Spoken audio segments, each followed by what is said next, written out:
public the opportunity to voice your thoughts. I'll start again. Thank you everyone for attending. We appreciate it. This is the opportunity for the public to voice your thoughts, opinions on what attributes you would like to see in the new EO. Little housekeeping, we're going to keep everyone muted, and then Naras will unmute if you raise your hand to speak. So just a couple of things. So we are adopting the same recruitment and hiring process that we used for the previous EO. Our committee is comprised of myself, Vice Chair Pintar, and member Ariana Federico Madrongan. Interested CLERB members were appointed to the committee by myself per the CLERB Rules 3.7J. CLERB is authorized to select and hire an EO in accordance with the Charter of the County of San Diego, Section 606E, and Administrative Code, Section 340.12. The recruitment process is being conducted with the support of the county's Department of Human Resources, who are assisting us with the administrative tasks of posting the EO job brochure and collecting and referring applicants to the hiring committee. There is a timeline posted on our website, and of course that is subject to change as we get further into the process. I want you to know that there is no chat available tonight, but we will be recording all your comments. The meeting will go until 6, it'll start at 6 p.m. and it will go until 8 p.m. Sharp. So please raise your hand. And with that, Naras, I'm going to turn it over to you to call on people that would like to speak. We'll have 3 minutes. And again, the purview tonight is strictly what do we want to see in our next EO. So thank you again for attending. Thank you, Chair Delaney. I just want to make sure that everyone on the call can hear me.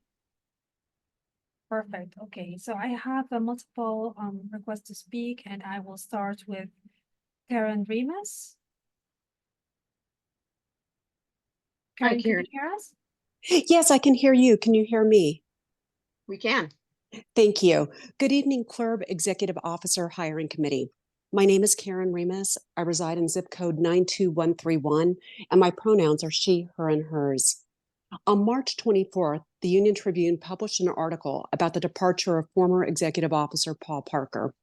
In the article, Mr. Parker was quoted as saying, quote, "I think I was maybe too strong for this board. I was maybe too proactive," end quote. As you all undoubtedly know, over 2 years ago, the California State Auditor released a highly critical state audit of the San Diego County Sheriff's Department, urging stronger oversight of the department. Given the continuing high number of deaths in San Diego County jails, it is imperative that the next executive officer possess proactive leadership and exceptional advocacy skills, such as those exhibited by Mr. Parker. We need someone as proactive as Mr. Parker, not less. Additionally, please ensure extensive and formal community involvement in the hiring process. Transparency is core to your mission and vital to finding the right person for this job. So this workshop should be your first, but not last, community involvement event. As you conduct this workshop and continuing the hiring process, I urge you to keep the names of those who have died in custody close in your minds and hearts. Don't forget Frankie Greer, Paul Silva, Tanya Suarez, Dominic McCoy, Lonnie Rupert, and the oh so many others. Thank you for the opportunity to address you this evening. Thank you, Karen. Thank you.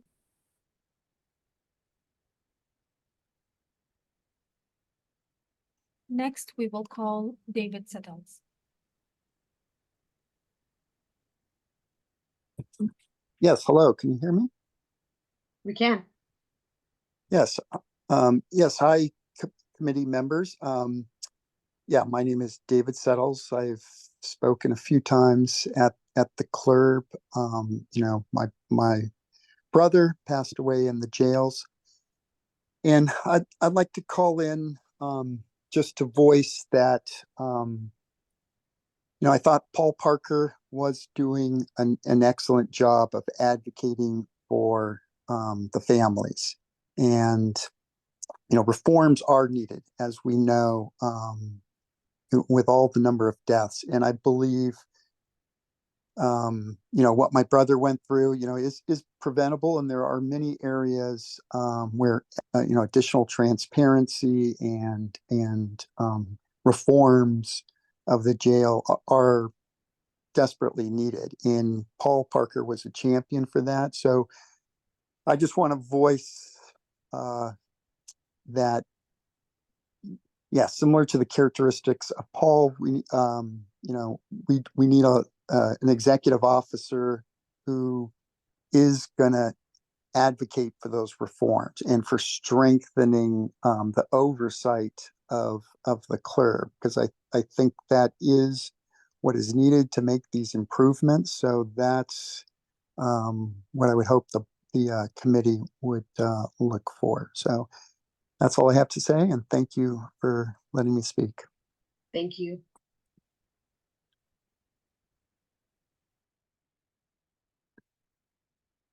Chair Delaney, next we have Sue Wen.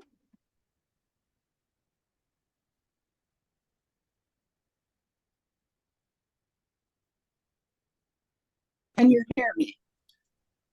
Yes. Great. My name is Sue Quinn. I'm I've been involved in civilian oversight since 1992, when I was staff to CLERB for 5 years, and I've been working with NACO since 97, and I continue to work with them. I was the first elected president of NACO. I have your invitation asked for thoughts and suggestions and wishes. Here are my thoughts. These, I believe, are imperative. Appoint an experienced executive officer.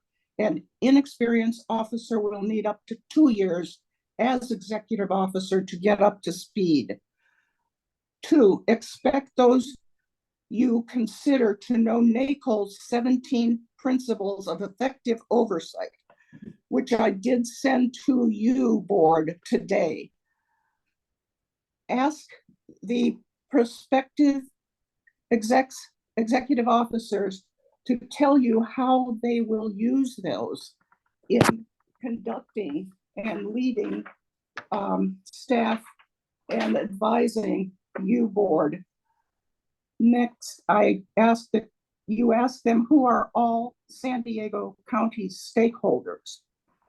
Now I move to my suggestions. Post CLERB's opening on NACO's job board. That's 5. 6 is talk with the current and past NACO board members who staffed oversight agencies and ask them what they think a CLERB executive officer needs to be aware of and be doing. And next, my wishes. Well, I wish you would bring back the subpoena. I issued the only subpoena in 1995 that CLERB ever issued, and perhaps you've issued them now. Bring back transparency. That means make those reports that you're issuing public, which we also did in those first 5 years. Most of all, go where the evidence leads. Avoid over-identification with law enforcement and with the community. Thank you. And I hope you have a successful recruitment, but I must say, I think it will not be fast. Thanks. Thank you, Sue. Really appreciate that. We did receive your email and I sent you a response. And yes, this will be posted on NACO as well. So thank you so much for that. Chair Delaney, next we have Darwin Fishman.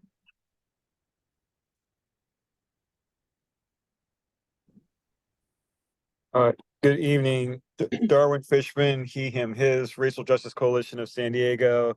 Thank you. Thank you for having this meeting and inviting the community in and including us in this process. And it's obviously it's a huge task. And it is really sad that Paul Parker left in this way. What I wanted to say, because highlight what's been said previously and just, of course, really hammer home this point, which is Paul Parker unfortunately left at a time when CLERB, you as a body, had been escalating in terms of trying to hold the sheriff's department accountable. And it was a really difficult time. So to bring in someone now is very tricky. And on a basic level, when you bring in someone and you're in the middle of this struggle with trying to hold the sheriff's department accountable, especially in terms of in custody deaths, it means that whoever's coming in on a certain level is going to be in the hot seat. And it's counterintuitive because if you're bringing in someone new, they're not going to want to quote unquote shake up stuff and risk losing their job. The fundamental problem we have, of course, is that Paul Parker, of course, has said that he's resigned, but from a community standpoint, it certainly looks like he's pushed out or that he would not be able to stay. Just take the part about the third time for you guys bringing up a resolution, bringing up a recommendation, policy recommendation for the sheriff's department that everyone's tested coming in the facilities, including the deputies. Each time you had done this in the past, it had been rejected. And if you continue to do it, they would reject it. But CLERB, unlike what you had done in the past, you had escalated. You'd gotten to the point of actually doing a press release. That's a black eye for the sheriff's department. That looks horrible. The articles from the UT, not just with the in custody deaths, but the response from the new sheriff look horrible. That's horrible press coverage. That's the background for this. And I don't envy you in the sense of trying to hire someone that can come in and navigate through all of these different issues. I'll say this from the community standpoint, we expect nothing less than someone to continue the struggle and the fight, especially in these areas that Paul Parker had been leading on with other CLERB members. It's really critical because that accountability part at a basic level is what CLERB is expected and should be doing, even if that's going to upset elected officials, even if that's going to upset people in the sheriff's department. And we're in that sense going to hold you to it, just like what you should be doing. And it's already been referenced through things like the state auditor's report and showing the failings that CLERB has had in the past. So turning that page and moving forward, we want you to keep going, and we're going to hold you accountable for hiring an executive director that will continue the struggle, continue the fights that Paul Parker was in with the sheriff's department. Thank you.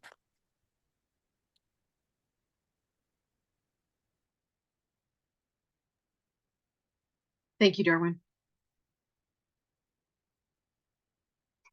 For Delaney, next we will call Tom Buckard.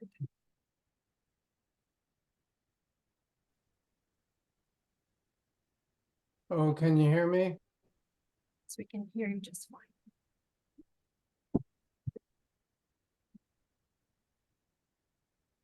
fine. Whoops, sorry. I think I closed my notes here by mistake. Can you let somebody else go and then let me go in a few minutes? Yeah, we'll call on you in a couple of minutes. Norris. Yeah, sorry. Sure, no problem. Let's go to the next person, Norris, and then we can call Tom back. Sure. Next we will call Yusuf Miller. Hello, I'm Yusuf Miller from the North County Equity and Justice Coalition, Saving Lives in Custody campaign. And I think the first thing for our executive officer is for that officer to be supported and sheltered by the CLERB. So it's going to be a tough job, and we need that person to be able to stand up and speak out among the hail of pushback that person will get once they start being more progressive and being in the shadow of Paul Parker. So we would like for them to be proactive. I think one of the critical things is when they come on board, they're going to need to know what that state audit said, what all the reports say about the sheriff's department and its interaction with the community and and arrest records for the community and the different diversity aspects of that. And they need to, be innovative in the way to deal with these, because when we talk about progressiveness, in San Diego County, we have this standard policing that in the way that the sheriffs interact with the community that doesn't want to change unless you force it. And you have to be innovative in getting that message across and how to police in a way that is equitable. So with that is going to take strength. The person needs to be very strong to stand up to those barrages that's going to come from the sheriff's department, the CLERB itself, and the community. The community is not going to go easy on this person because they're new. The CLERB shouldn't go easy on this person because they're new. And the sheriff's department is not going to go easy on this person. So we need someone who has a track record of standing up for what's right, even if it's difficult. So this is a very important characteristic that a new CLERB member will need on a day-to-day basis, trying to solve and deal with the problems that we have with complaints against the sheriff department.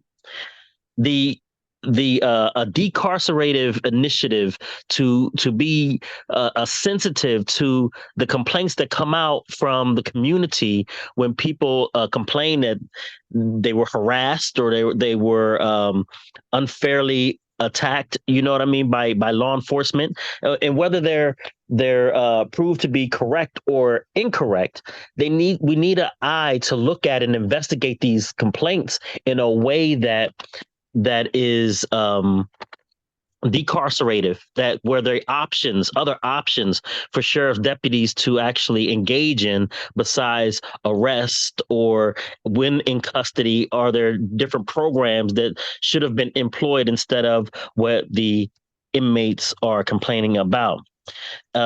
Community engagement. I believe that the community engagement and transparency should be paramount. We are the people who are looking and coming at these meetings every month, and we need to know what's going on. And when we put in complaint forms for people who have been harmed or killed and guiding families who have lost loved ones, we need transparency and we need engagement with those families so that they will be comforted. Joseph, I'm sorry, I have to cut you off there. We let you go I a little bit understand. over. I understand. Thank you so much. Chair Delaney, I will call next Tom Packard. Okay. Tom, are you ready? Yes, can you hear me? Yes, sir. Yeah, I'm Tom Packard. I'm a member of Showing Up for Racial Justice North County. I appreciate the opportunity to provide input here. I fully expect that there will soon be an official community representation involvement in the search and selection process. Regarding characteristics for the next executive officer, I hope that the standards will include a rich and relevant background, such as that which Paul Walker brought to the role. I'll be delighted if you can find a candidate with his unique history with law enforcement oversight and medical examiner experience. The executive officer should also have extensive experience as a leader who can articulate a powerful vision for the future of the CLERB and its impacts on the sheriff's department, and can build commitment to implementing that shared vision with staff and the board. This leadership profile should include the skills and commitment to act as a forceful advocate for systems change with the sheriff's department sorely needs, and the interpersonal skills to influence others to work on this challenge.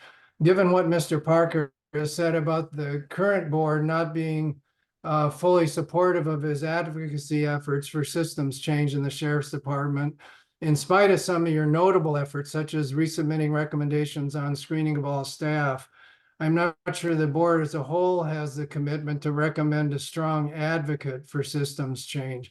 The credibility and future effectiveness of the board are at stake here. Therefore, formal involvement of representatives from the community will be essential. I understand the traditional dynamics of roles between a board and an executive, where the executive usually takes direction from the board. But these roles are also within the county structure, with board members nominated by the Board of Supervisors and selected by the CAO. given the structure, leadership from the supervisors will also be necessary to actively support systems change. Thanks for your attention. Thank you, Tom.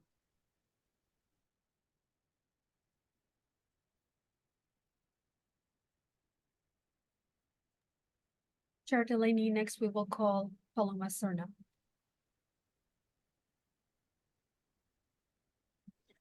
Hello, thank you, board member. My name is Paloma Serna. I'm the mother of Elisa Serna, who died November 11, 2019. I'm also part of the North County Equity and Justice Coalition and the Saving Lives in Custody. And it's very devastating that Paul Parker left the way he left. It's frustrating to know, and it's scary to know who would take his position. I believe the person that needs to sit in his seat has to be even stronger than him. He needs to be able to push the board, because it's a shame that we go every month, and I come down from Montana and I make it a point to sit there in person and to get on Zoom to speak to you guys. And we always, we spend our time there like the way you guys spend your time there. And we're hoping, believing that you guys are listening to us. But, it's kind of, with Paul Parker leaving, it leads me to believe that, all our, pleading about help with overseeing the medical profession, the medical employees and scanning the deputies, that it's all done in vain. I don't think you guys are really for the people, despite that it's a citizen board. For that to be proven different, we need action, we need change. We need someone strong like Paul that's going to go to the sheriff face to face and put down these recommendations, not just to recommend them lightly, but they need to force. You guys need to force the sheriff to change, because if not, deaths are going to continue to happen over and over again. I check the newspaper twice daily, and it's sad to say, twice daily, to see who's dying today. And that's sad that I have to live like that for the rest of my life. How about now, once we get video evidence, my daughter's case law now, that unsealed documents and videos are going to be made out there. What about the next case? Are you guys going to view that and make your decision based on those evidence? Because I forgot the woman's name who looked at my daughter's case. She told me by email she looked at every evidence. I doubt it, because she changed her investigation from the initial one to no one's at fault to okay, the deputy and the nurse is at fault. I doubt she looked at the videos. I need you guys to help us out, fight for us. I thank you. Thank you. Appreciate that. We don't have any more hands up. But if anyone else, Marianne or Ariana, if you have anything that you would like to say, we have listened to the comments, and I think we're all on the same page here. Marianne, did you have anything that you wanted to say? I just wanted to make sure everyone knows that we wouldn't be here if we weren't as committed as we were before Paul left. I know if I speak for myself, I was committed then, I'm committed now. I'm just as committed now. I agree it's going to be difficult to find somebody with this skill set, but certainly we're going to try. I encourage everyone to go over to the CLERB's website and take a look at the brochure that it's there. You can link to it and take a look at the qualifications and skills that we're looking for in a new CLERB officer. The timeline is also posted there. While I know and we agreed that it's aggressive, it's because we want to get the position filled. However, I think we all are in agreement that if we don't get good, strong, qualified candidates within the first date of the closing, that we will extend that timeline if necessary to make sure we get the right person. We did post the ad on NACOL, and we appreciate very much Ms. Quinn, who sent over the NACOL principles. I have been to the NACOL conference myself and very much value the expertise that they can offer us. In fact, there's another woman who also was very involved with NACOL who recently published a book that I just ordered myself to take to read, and before we start this interview process. So I think that we are our search goals are consistent with what we've heard tonight. At least I believe that what I am looking for is consistent with what we've heard tonight. And this isn't going to be the last time. We have another meeting on April 23rd. People are certainly welcome if there was anyone who wasn't able to make it tonight and they want to come to that meeting and speak at public comment about what they'd like to see in our executive director. I encourage them to do that. We've received emails already. I know, Mr. Packard, we received your email as well. That's also another opportunity for people to tell us what they want us to know. So thank you for being here tonight.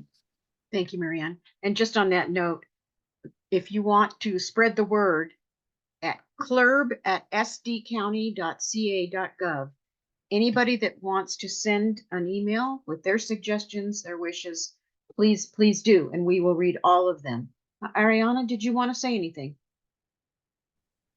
I just want to say that I appreciate for the folks that were able to come out and give their comments. Nars, I'm not sure if folks are able to access the chat, but if you can drop the email where folks can continue to make comments via email, we are going to continue to take those.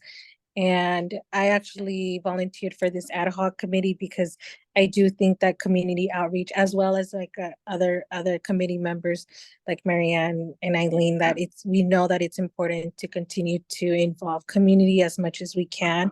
And I'm also learning the limitations that we do have, while also respecting, quorum and the Brown Act, etc. So, we are here to make sure that we're taking notes and then we're reporting back, and hopefully we're looking for really good candidates, because we know that there was a lot pending, and we know that we need to continue to move forward with that work. So that's what I'm here for, and thank you so much for everyone that came out today and provided comment and feedback, because that is helpful for us. Thank you. But just to reiterate, there is no chat tonight. Any comments that you want to make sure to go to our website. And the email is clerb@sdcounty.ca.gov. But we also have all the information, the brochure about what we're looking for, qualities in an individual. And one thing I want to mention is that we are advisory and we push as hard as we can, but the ultimate decision makers are the Board of Supervisors. So I believe it would be very important for you to let your Board of Supervisors know as well. Let them know how you feel. Send them your ideas and suggestions as well. Marianne, did you have something else you wanted to say? I did. I just thought that Ariana raised a very good point, and I think it's important for members of the public to know that we were advised by counsel, Ellen Gross is on the screen tonight, that we could not have the entire CLERB board here on tonight's meeting because it is not a regular meeting and it would have been a violation of the Brown Act. So I didn't want anyone who's present tonight to think that the other board members did not want to be here, but we could not have more than quorum tonight. So I don't know if you want to explain any further than that, Ellen, but I didn't want anyone to think that the rest of the board wasn't equally committed to hearing from you. Thank you, Just Marianne. briefly, thank you, Vice Chair Pintard, and that is absolutely correct. And as Chair Delaney earlier mentioned at the beginning of the meeting, CLERB's rules from the charter and the rules and regulations do require that a hiring committee be done to provide, even extra attention to a matter as important as this, and that's in compliance with that.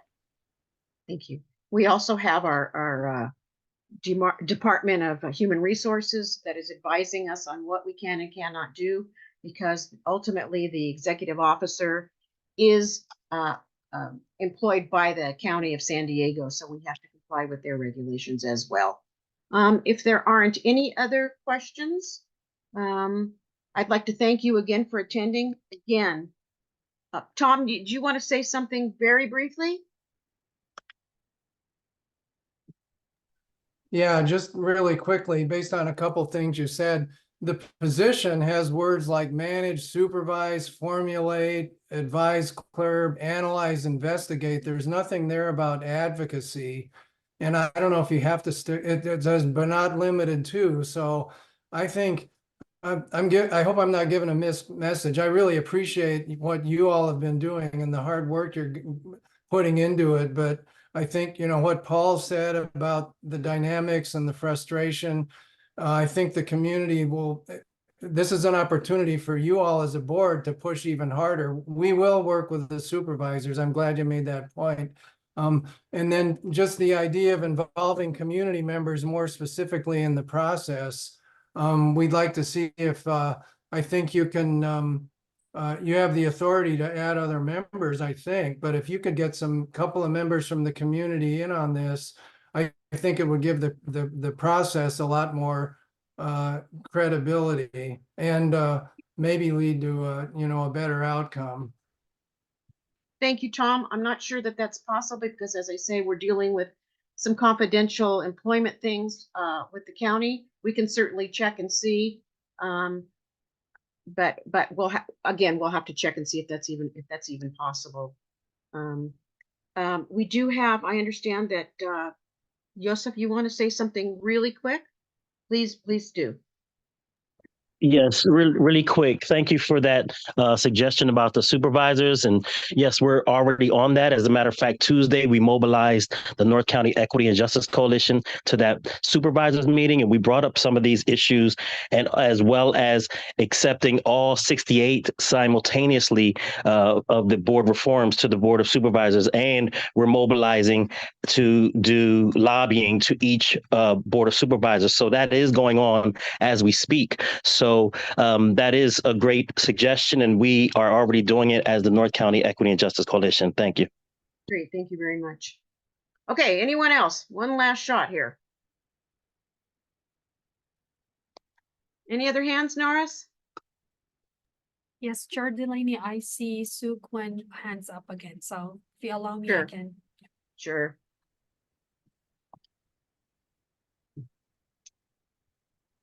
Unmute.